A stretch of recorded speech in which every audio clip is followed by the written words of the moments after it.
music is so varied and so vast that it very much depends on my mood, which piece of music it is. Because I'm a musician and I'm a trained musician and I've worked professionally for decades, some of the music that I listen to is stuff that I have played and I've been in orchestra for and I have a kind of visceral connection with, and some of it is just is music that I haven't played and that I'm really kind of forensically listening to. So in 2021, when we were in lockdown, I had a crazy idea of doing a 100-day project that lots of artists do.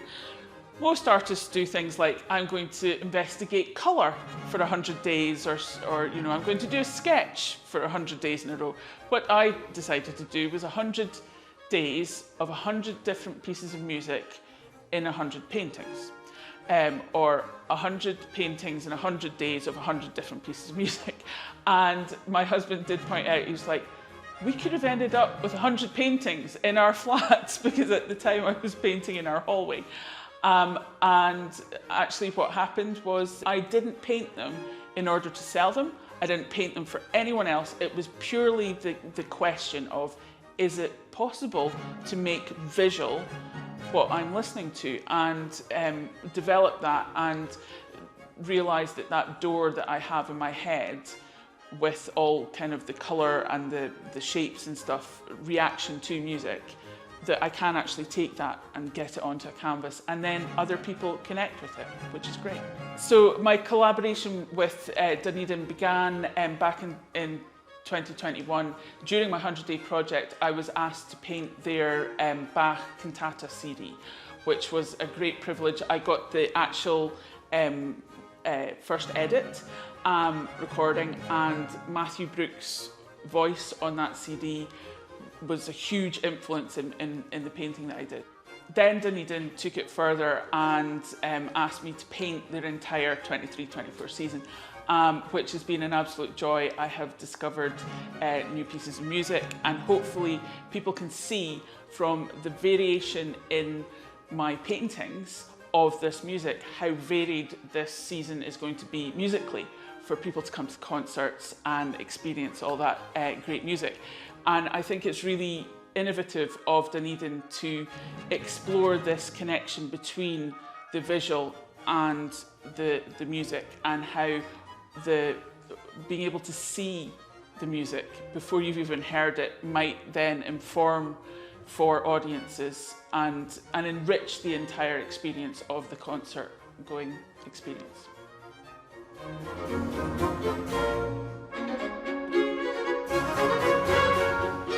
So this painting here is of Tarek O'Regan's Scattered Rhymes, which is the most interesting choral piece. He takes a motet and segments it and fractures it and then reforms it to create this modern piece. And so the idea behind this painting is that when you see a stained glass window in a church and the light comes through onto the floor, and it gets all the colours from stained glass get refracted along the floor, and that was the idea behind this, coupled with that's actually how I hear the piece when I listen to it.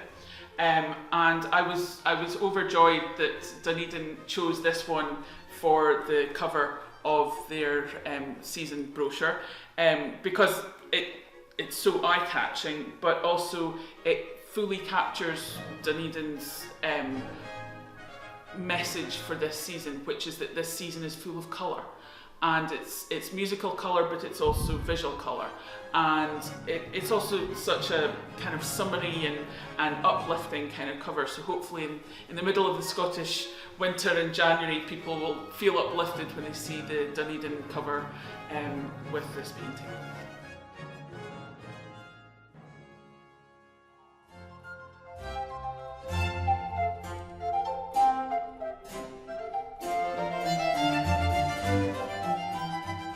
Well, actually, I'm curious, do you see colour when you are listening, working? Well, definitely, yes, yeah, but also shapes. I think the crucial thing about music also is shape and movement, and, yes. and that's exactly what painting and your painting in particular Yeah. does. There's something about the body of the music, as it were, which is analogous to what you might be painting. Art, like music, you know, the number of times we listen to a piece of music and we go further and we become more familiar with it and we hear different things in it. It's the same thing happens with art. You live with a piece of art, you look at it all the time, and you start noticing different things. I suppose as an artist, you're always interpreting, you know, as you go, you have an idea to start with, and then you interpret it by what you see as you're going through, so you keep changing your interpretation. So there's no reason why that process shouldn't stop when you're finished. You Exactly. know? It's all part of the same process. Yeah, I mean, definitely the strange thing I mean, some people have asked me if I listen to a piece of music and pop, there's an image in my head. That doesn't happen. No. I mean, I'll have an idea in that I'll have a colour associated with it. I might have the number of times I come into this studio with a plan. And it's very important to come with a plan, because the plan just needs to be demolished in order for the... It's a bad plan that can't be changed. Yes.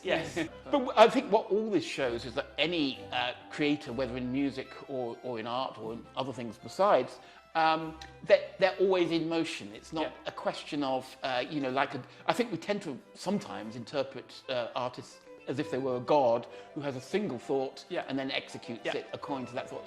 It's so much messier and so much more interesting than that. And you know, as you've sort of shown, it continues afterwards. You know, in operatic performance, it continues in the sense that you have to new casts, you have to throw out things, put other things in.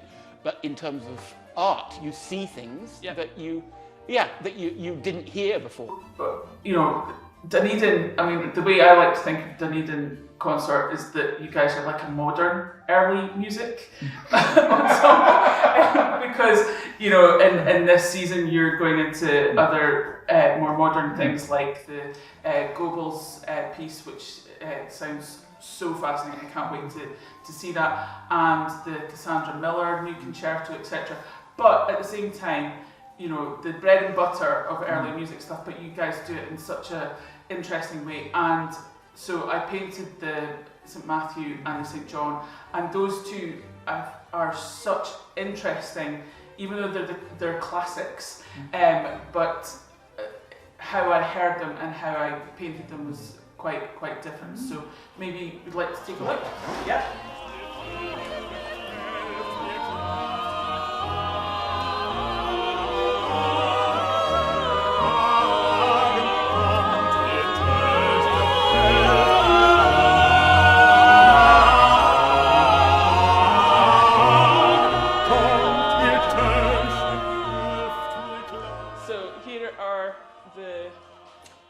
And the St John, and let's see, John, if you can figure out which one's which. Well, I can see aspects of both passions actually in both, and indeed there's some music which is common to both.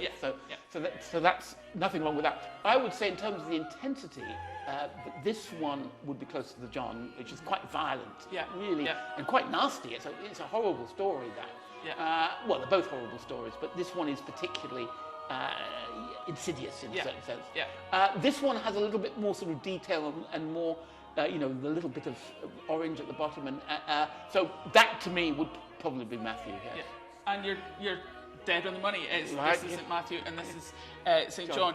For me, the St John, like immediately, was this kind of maroon colour, and from the very first bar, basically. And it, for me, the St John feels more personal or more psychological, than the St Matthew, which seems much more on the kind of grander scale of making me feel small. Yes, I think the Matthew Passion is designed to make you feel a sinner, basically. John, you say, is more personal. Well, in a certain sense, its musical language is more striking, gets inside you, I think, you know, and you can see that there. I kind of feel like the St John is more the hellfire and damnation god. Yeah, well, yes, to a certain extent, yes. Well, it's all predisposed from the beginning of time, in other words. It can't be any different, basically. So what is the orange there? What's that mean? Part of, I mean, the way that my process is, I can't, I have fidelity to the music, so I have to paint that actual music, but I also have fidelity to my amazing art teacher who I always have in the back of my head of, you have to have composition, you have to, it has to work as a painting, it has to flow.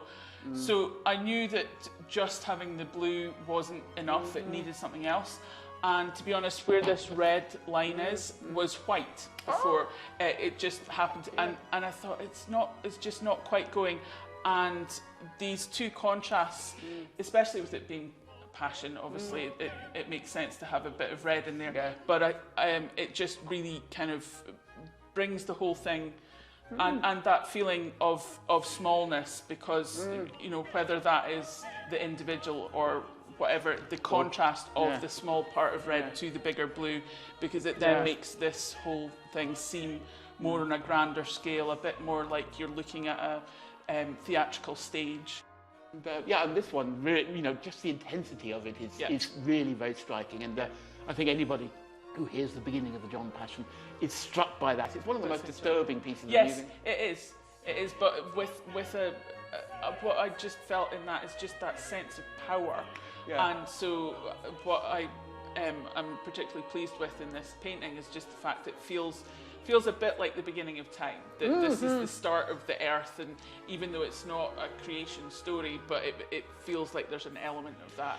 Well, John's Gospel is full of beginning of time. You know, it opens, in the beginning was the Word, and the Word, you know, was God. You know, it goes through that, and there's a point when Jesus. He has many statements in John's Gospel, and one of them is, which always fascinates me, is before Abraham was, I am. Oh, right. So it's that notion of actually being in place from the beginning of creation, beginning of time. You know, and that, you know, that's something that I think you really do pick up there, that incredible force. And the other interesting thing, of course, about the opening chorus, which I think you actually have really brought out here, perhaps without thinking about it, is that the text is very upbeat. Of that opening chorus, Lord, whose glory is proclaimed in all the lands. Yet the music is disturbing. Yes. And it's incredible sort of counterpoint. And that's exactly what you're doing there.